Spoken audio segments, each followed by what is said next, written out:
Welcome to Elements of Community, a podcast about discovering and exploring the elements of community. I am Lucas Root, and each week we talk with a community leader about what makes their community thrive and bring value to both the leaders and the members. Join me as we unpack the magic of the elements of community.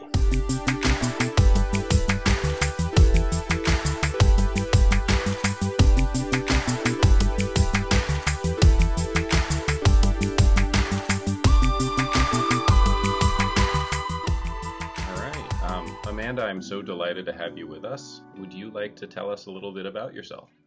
Yeah, I'm really glad to be here. Thank you so much for having me.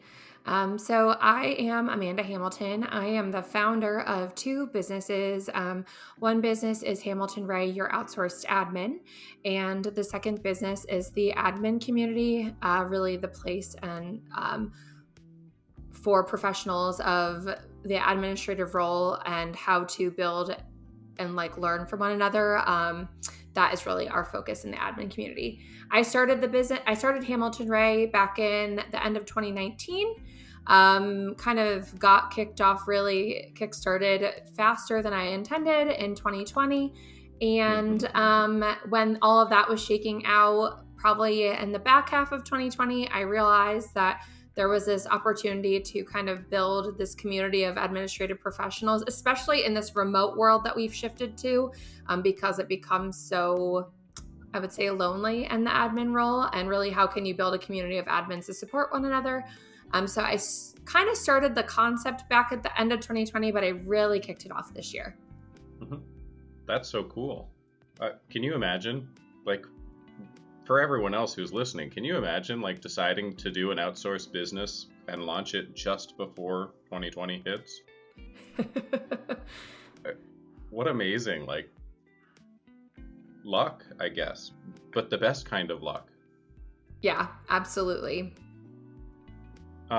I've heard a lot of stories, and we're going to go way off topic here, right? But I've heard a lot of stories about how COVID has been horrible, but equally a lot of stories about how it's been amazing. A very good friend of mine posted on LinkedIn at the beginning of October, I think, a year ago. He said, COVID's been awful for all sorts of reasons, but I haven't missed a single one of my son's baseball games. I was like, yeah, that's great. Yeah, it's pretty incredible that that's been able to be a shift for a lot of people. Yeah, I hope that as things continue to shift and we, change the way that we approach this going forward, he continues to not miss his son's baseball games, Yeah, I completely agree. And you have a story kind of like that, which is very cool.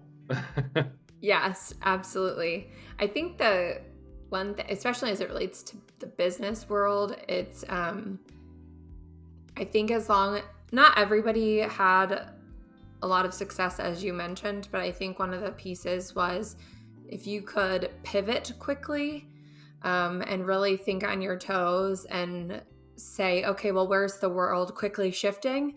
I think that's where a lot of people saw success. I even saw this very random example, but there was a local restaurant down the street from me, and all of the restaurants everywhere around us were struggling, and he's thriving. And we're like, what is he doing?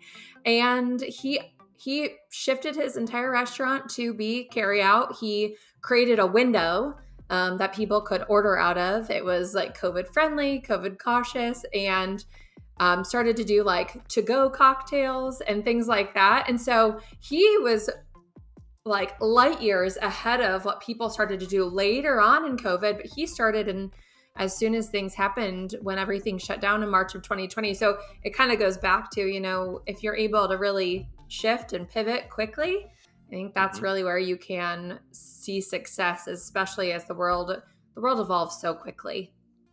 Yeah. Wow. That's very cool. Yeah. So we were talking about the name of your community and the description in the green room before we fully launched. Yeah. Can you share the name again and the description? Yeah. So it's the admin community, and we are a group of professionals and experienced admins, and we provide monthly tips and tricks, and really have a focus on a community approach to learning. Cool. So tell me more. Yeah. So we work out of the platform, the Mighty Networks. It was I had met with somebody that I met through a networking group. She is also a founder of a community called Wolf and Friends. And I had asked her just, hey, what do you use for your community building? And she recommended it. And honestly, the Mighty Networks has been probably the best part of our community building just because it's so easy to navigate, really cool. We're able to kind of keep this cohesive, connected piece for people together. So yeah, we do a lot of different things. We do monthly or weekly admin tips, kind of sharing best practices. We do like wellness Wednesdays, just to how to, stay well, mentally, physically, all of those things, emotionally. And then we kind of just do a variety of things here and there just to like try and keep the community connected, as well as, like I mentioned, really support that learning and engagement for the admin role. Mm-hmm. Interesting. So how does somebody know that they belong in that community? Yes. From the name and the description. I would say it's all about if somebody, as an administrative professional, they're looking to learn and grow and connect with others. This is their place to be. We don't have any requirements. You don't have to be a certain skill level. We actually just had a gal join recently. She has never been an admin, but that's where she wants to pivot her career. So she's joining us to learn. And to grow and to leverage that community learning from more experienced professionals. And that's really the goal. And so it's an open forum for everyone. Mm-hmm. Can I take a shot at a rewrite? Sure. Okay. So I'm hearing professional administrative people who want to learn and grow. I'm hearing that they don't necessarily have to be in the profession yet. No. Okay, so do you have corporate representatives in there? Not yet. That's definitely something. Well, yes and no. I would say the Hamilton Ray side of the business that I support, everybody in our business is in the community. So they're a very large piece of things. And I don't look at us as a corporate entity. We're more of an agency, but we work with a lot of corporate organizations. So we have that like level of expertise. Okay.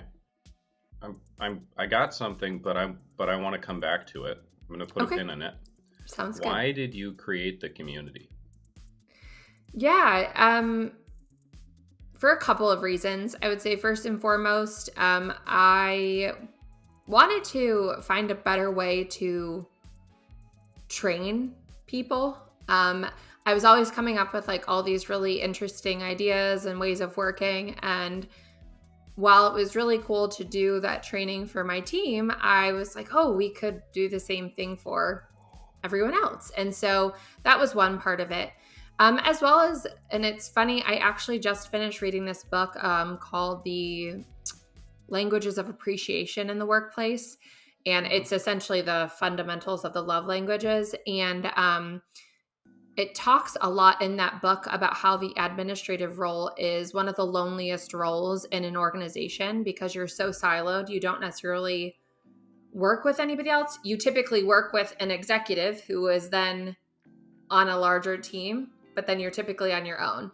And unless you're working in a large organization where there's multiple admins that you're connecting with and working with on a daily basis, you can typically feel very lonely. And so especially as the world pivoted to more of this remote environment, I thought this could be a really cool way to bring kind of the two things together, learning engagement, but also this remote connected, building people together and really having someone to lean into during the day if you are feeling lonely and you're like, oh, I wish I knew somebody else that could help me with this problem I'm trying to solve. And so just dropping a note in the community to say, hey, does anybody know how to do this? That's kind of what we're looking to do. And that's kind of bridging those two gaps is why I brought this community together. Mm-hmm. Okay. So it's not just people looking to learn and grow. It's people looking to abate the loneliness and learn and grow. Yes. Yeah. Mm-hmm. I think that, and I know everybody has a different definition of community, but that's how I define community in my eyes. It's like, it's a place to come together, right? It's like-minded people coming together to kind of like work together. And that's how I like have a vision of what that looks like and feels like. Mm-hmm. I love it. Tell me more about that. Yeah. I mean, if you think about it, like you talk about your neighborhood community or, I mean, really any community, right? You typically are together in a form of, you have a common goal, a common interest, something of that nature. And you normally aren't joining a community for, to get away from people. It's about how are you trying to meet and connect with others, right? I feel like connection and community are like kind of connected. And I really see those two things coming together. Okay. Yeah. So we have the framework that we've identified that helps people understand what are the elements that make it possible for people to be successful as a community. But you're right, they have to come together somehow, some way, for some reason. And those elements talk about that to some degree. The common purpose, that's the reason why we're coming together. So the neighborhood community is coming together because they all live together in the same area physically, right? They're co-located at night every night. Mm-hmm. And they have thoughts about how they want that experience to be, and they want to work together in order to execute those thoughts. So that's like having a common purpose. And, you know, the little things that they do to start to execute the idea that the way I want my living experience to be, I want to do this thing, I want to do that thing. Those are projects. Yeah, absolutely. Mm-hmm. How does your community, which is an online community, right? They have a place to co-locate, but it's not physical. How do they create a common language? That's an interesting question. I think, and now if you've never worked in an administrative role, you wouldn't know the admin language, but I think if you have a little bit of experience, you kind of walk in knowing how to interact and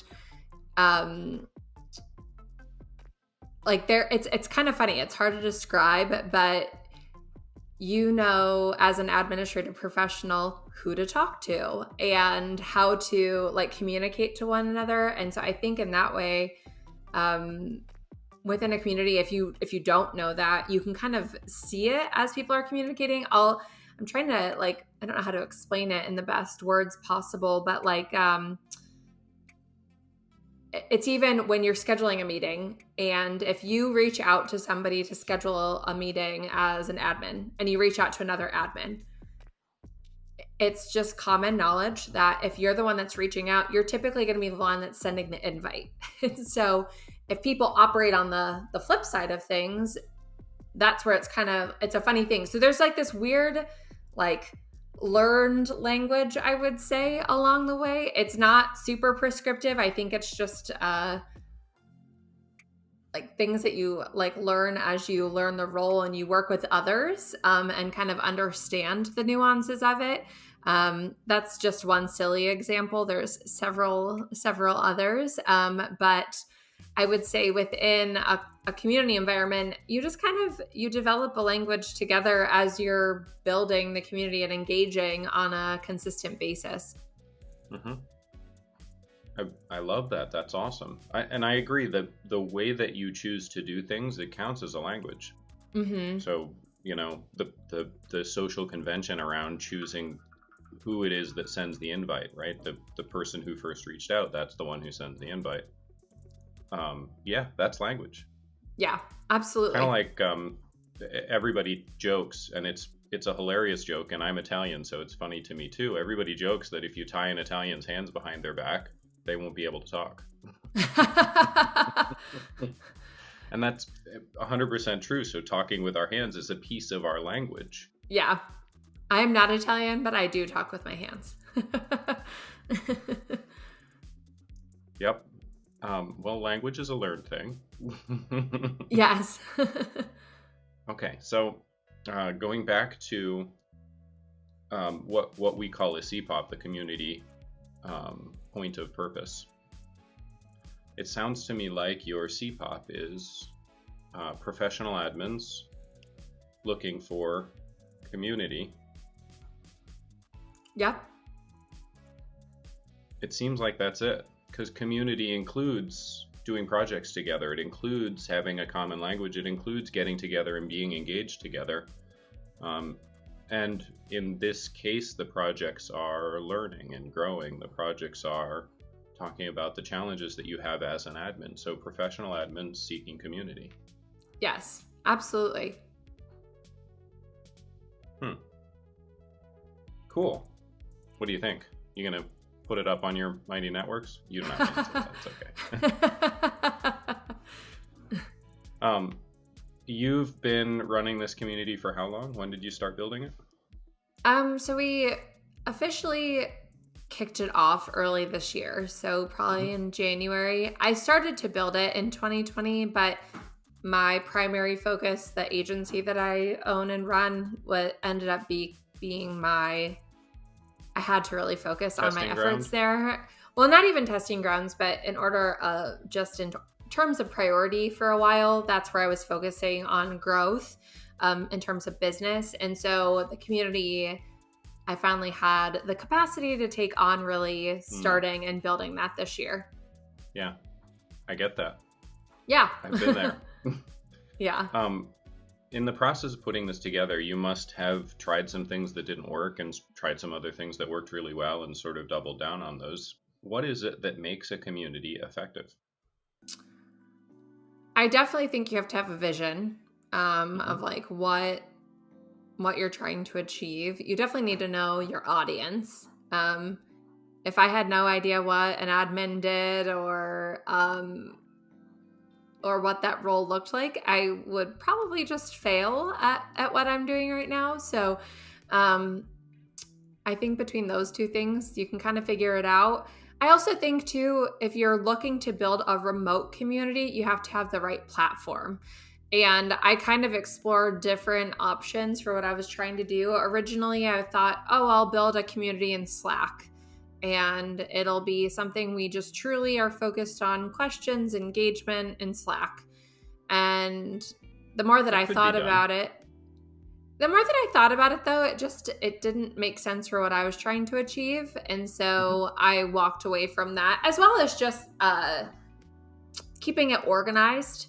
I think I actually joined a remote community in Slack, saw that I did not like the way that it worked, and said, okay, what should I do differently on my side? And that's really one of the biggest things, like feeling out that piece of it.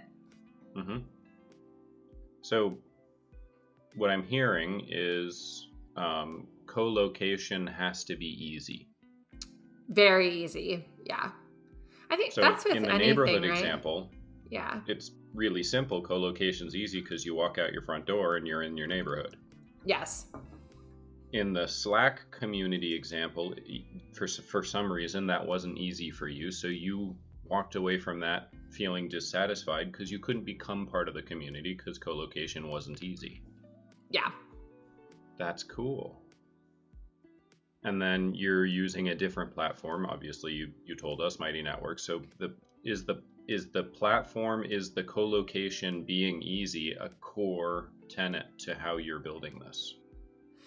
Yes, absolutely. You can Mm-hmm. access the community from your phone, you can access Mm-hmm. it from the web. It's easy to communicate with somebody, it's easy to read notifications. Um, yeah, it's very, very easy, very straightforward, and it's very user friendly. Mm-hmm. Are there other things that you've tried that you learned from? Not yet. I would say the Slack piece was something that was the eye opener for me. Mm-hmm. We haven't built the community large enough yet that I haven't been able to learn enough to pivot quite yet, but I'm definitely a person of seeing what works. If something doesn't work, identifying the why and then kind of pivoting from there. So as we continue to like grow and evolve, I'll definitely be assessing what that looks like. Um, Mm-hmm. because realistically, unless you're every business has to evolve and pivot, right? And if you don't, that's where you get stagnant and you ultimately at the end of the day most fail when you are not evolving with the times. And so that's really in my mind from a community standpoint, I have to continue to think that way of like how do we continue to evolve as the profession evolves. Mm-hmm. Okay. I love it. Have you built mechanisms into your community to help you identify the changing in profession?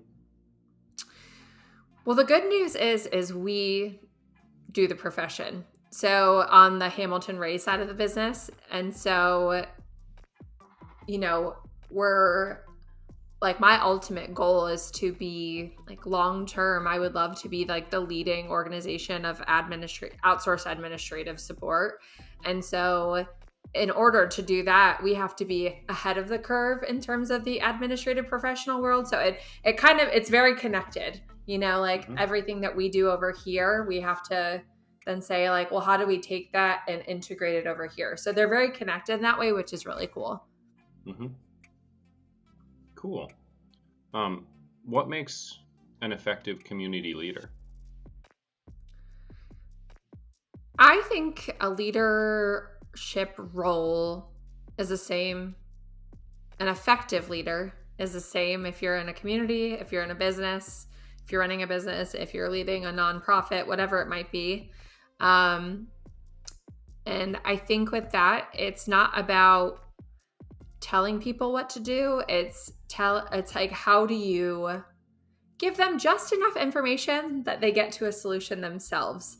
And so that's kind of where, with the community aspect of things, I'm consistently trying to create tips and tricks, but I don't want to tell somebody exactly how to do something because I want them to figure it out on their own, but I want to give them a little bit so that they know generally what they need to do, but they can formulate their own process behind it. And I think that sometimes leadership tends to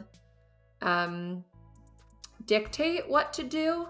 And I think if you take that approach, it doesn't allow people to like learn and then like bring their true colors and their thoughts behind everything to the forefront. And in my mind, like a really strong leader, their team is the one that's like running the things. They're just like helping them get there. Mm-hmm.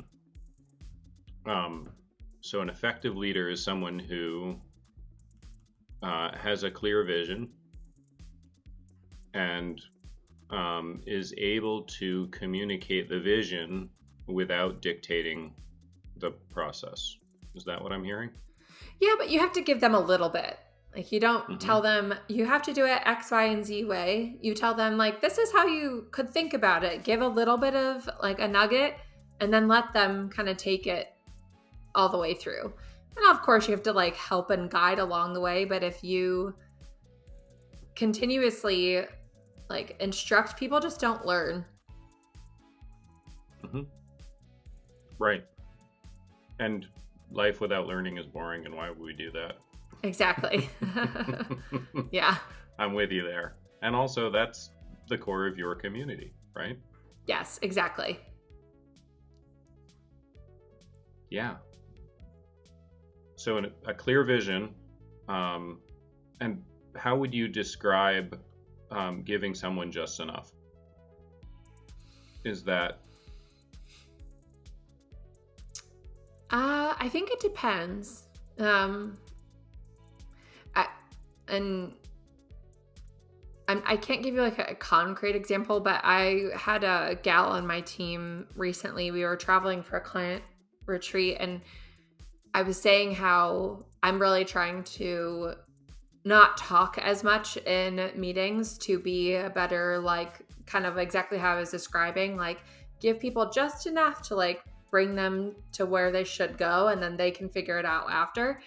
And she made a comment to me, which I thought was very interesting. And I was like, yeah, I'm trying not to join as many meetings. And she said, well, I don't like that. I want you to be there. And I said, well, why is that? And she said, well, you'll just be typing on your computer, and then out of nowhere, you like give us this brilliant idea. You don't tell us what to do, but you come up with this brilliant idea, and then you go back to typing.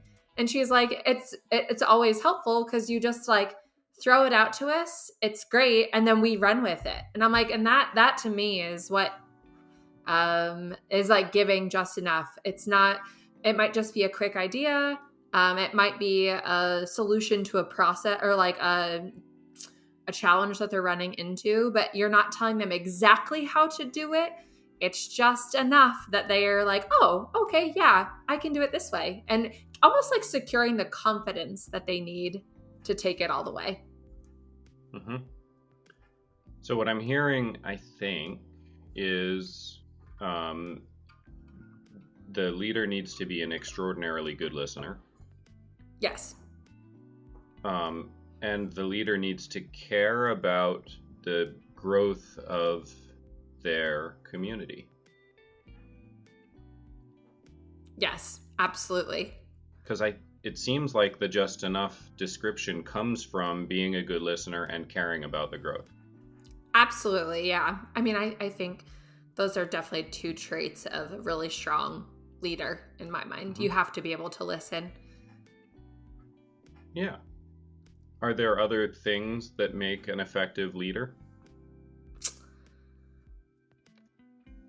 I think empathy is another really great quality of a strong leader. If you can empathize with what people are going through, I think you can get through a lot. And so I would say that's like another core trait of somebody that's effective. Mm-hmm. Why? I mean, I think most people agree with you, but why? Let's talk about it. Yeah. People are connected to empathetic people. And if you can show people that you care, they're going to be more apt to be connected with you and want to like either join your community and like evolve and help you build and grow it, right? And or if it's like in a work environment, if somebody knows that you care about them and are truly like empathetic towards what they're dealing with, they will want to do better. And so that is a really, I would say, a common trait of successful organizations is when you have like an empathetic leader, and people truly feel that way, they're going to do their best work for you. And that, that's not always the case, but I would say more oftentimes than not, they just feel valued. They feel valued. Mm-hmm. Okay, so in the elements of community, we have two different elements that might describe that. And I think they both actually do. So there's common language. If you're empathic, if you're paying attention to somebody's emotions, then the way that you speak to them is going to be unique to the scenario and the emotions that are involved. So for that moment, you have a community of two, and the common language includes the emotions, rather than speaking to somebody and excluding the emotions, in which case you don't have a common language. It's going to be harder to communicate. Yeah, right. Absolutely. So kind of like ease of co-location, there's also ease of communication, and that common language eases communication. It makes it easier, simpler, faster, smoother. Yeah. The other one is common heart. We we, as humanity, we do our best work when we know that we are enrolled and we have enrolled, right? So the people with whom we're interacting they care. Yes, And you exactly. get there, you get there by doing things that show you care, like shifting your language in a moment to account for emotion. Yeah. Which would be possible but really challenging without empathy. Yes. Absolutely. Cool. What do you think? What do you think of that? I think that's great. I think that makes a lot of sense, and it feels very connected to the community environment. Mm-hmm.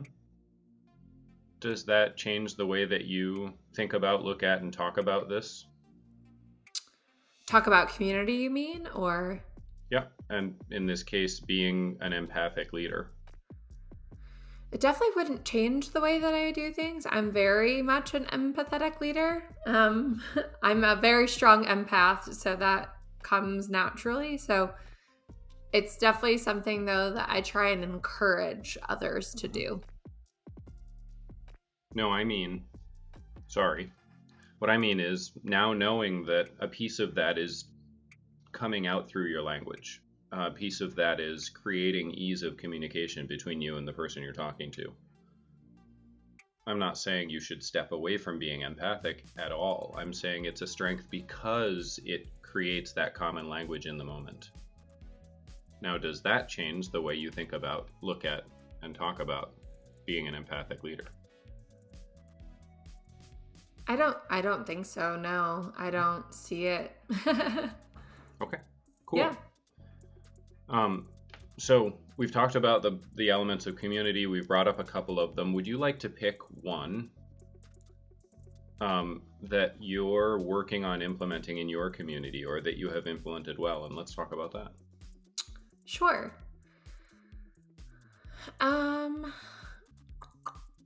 I would say kind of the one thing that we're truly focused on is more in our community right now is about how to do more of that learning and development piece of things. And that's something I would say is our main focus right now. And kind of as I shared, I'm not sure what's going to work, what's not going to work. I'm still learning and evolving. And that's where, one thing actually that's interesting is not everybody learns the same way. And that's another piece of things of really trying to figure out how to engage every type of learner, especially in a remote environment, because remote can be challenging, like how do you cater to somebody that needs to have that ability to ask questions, not just watching a video recording and saying, oh, that looks great, and how do you prompt people to do more of that? So that's definitely something that we're working on. And it's more of that like community project piece of things, and just continuing to evolve.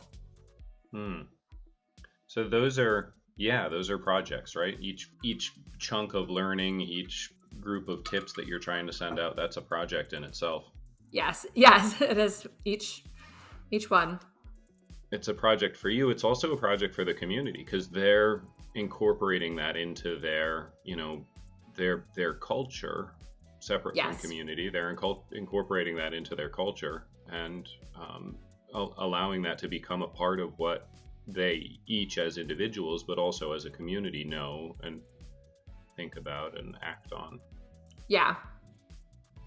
How do you create engagement for those projects? That's something I'm still trying to work through. One of the things that I do, and I think it can work, I just have to figure out how best to improve it, is we do a lot of like video tutorials, so that shows how to do something, but then prompting, hey team, how do you use this in your day to day, and using more of those like prompting questions, and asking people to kind of share their perspective. And that's really where we're trying to get more engagement. One thing that I'm looking at, it's not something we're doing right now, but doing more like webinar forums, or more of that like actual like learning and engagement collectively, so that people can be more engaged, asking questions. And I think there's some value of like being involved and having a higher level of engagement when you're in a forum like that. Mm-hmm. So you're encouraging engagement through questions like, how do you use this thing? Are there other things that you're doing to encourage engagement? I would say it's a lot of prompting questions. So, hey, we do like on Mondays, we kick off the week with a positive kind of what we call positive vibes, and say like, all right, let's get the week started. And we'll share a quote or something cool out of a journal and see like, how does that prompt engagement from the team? Like, how are you going to use this to incorporate this into your week? Or we have Wellness Wednesdays where we talk about, all right, one thing that's helped a lot of people in terms of like mental wellness is giving yourself restrictions on your phone in terms of like social media interaction, that sort of thing. And even explaining how to do that, and then prompting other people to say like, what other solutions do you have that you can share with the rest of the community that people can learn from. And so that's really where we are right now. I don't have a lot of other, I would say, engagement opportunities as far as sharing. I think a lot of it will come as we do move to more like book clubs or webinar opportunities, things of that nature. Mm-hmm. Okay. So, questions, content, right? Because tips and those things, those are content. Yep. Do you have a reward system? We do not, no. Mm-hmm. Okay. I mean, to some degree, community is self-rewarding, right? So there is an inherent reward in that people are showing up and they want to be enrolled, right? Yeah, be a part of something. Agreed. Yeah. You started this in part because people were lonely. The role itself is inherently lonely. Is it working? Yes, I would say it is. We still have work to do, is what I would say. That's fair. In terms of visibility. No, I think it's just about visibility. We haven't done a very good job of how to get the word out and the benefits and things of that nature. So that's something that we're currently working on. Yeah, I get that. I think that's any business in any community. The good ones, the ones that survive. Yes, yeah. Yeah.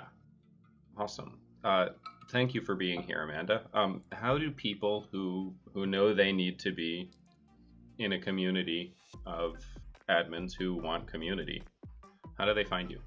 Yeah, they can find us online. Our website is theadmincommunity.com. We're also on Instagram, LinkedIn, and Facebook, and you can find us on the Mighty Networks. You can join the community directly through there, just doing a search of the admin community. Mm-hmm. And then the big curveball question, what questions did I not ask that I should have? Oh, gosh.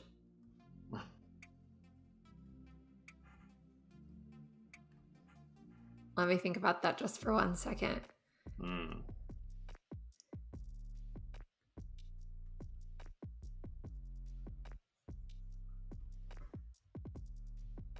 I would be curious. It's a question of is like, what other platforms are out there for community engagement?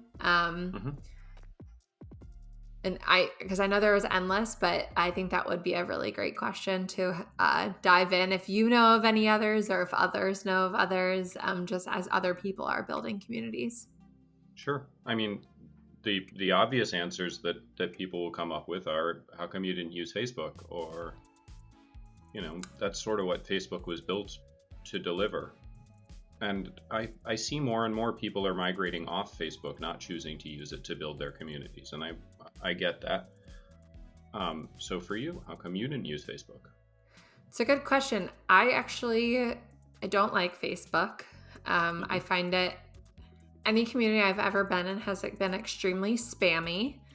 I think it's very hard to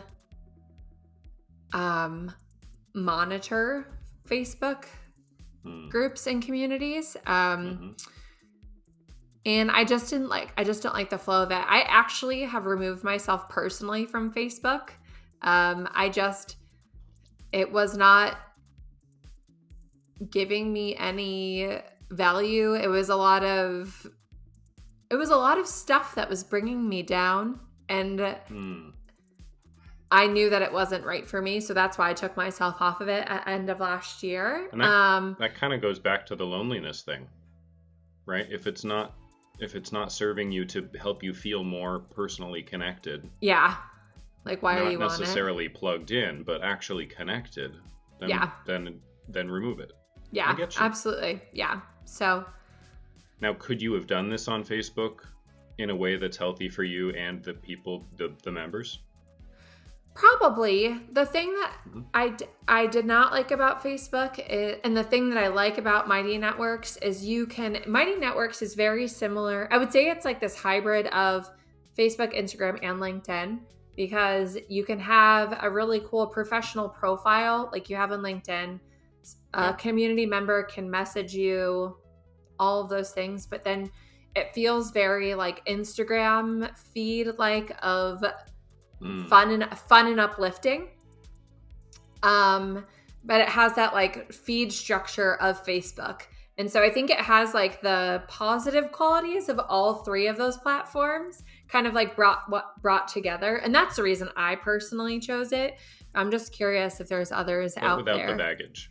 Without the baggage, yes. That matters. It's not a joke. It matters. It really does. I've looked at and considered Circle.so. Okay. And I think it's great. My challenge with that is that you as the creator have to build more, and Mighty Networks is pre-built more, so you have to build less. And that's always the benefit, right? Yep. Not necessarily a problem for people who want more control. I find Circle.so is probably going to be, it's probably going to serve them better. For people who don't want more control, maybe Mighty Networks, maybe Facebook, right? Yeah, exactly. Maybe Slack. Exactly. Awesome. Thank you. Thank you. Any other questions? No, I think that's it. Awesome. Well, thank you very much for joining us, Amanda. Thank you for having me. I appreciate it. All right. Thank you for joining us this week on Elements of Community. Make sure to visit our website, elementsofcommunity.us, where you can subscribe to the show on iTunes, Stitcher, Spotify, or via RSS, so you'll never miss a show. If you found value in this show, we'd appreciate a rating on iTunes. Or if you'd simply tell a friend about the show, that would help us out too.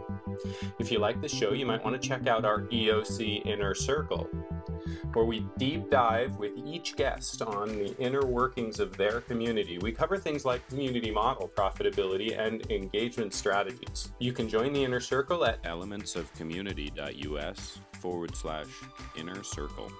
Be sure to tune in next week for our next episode.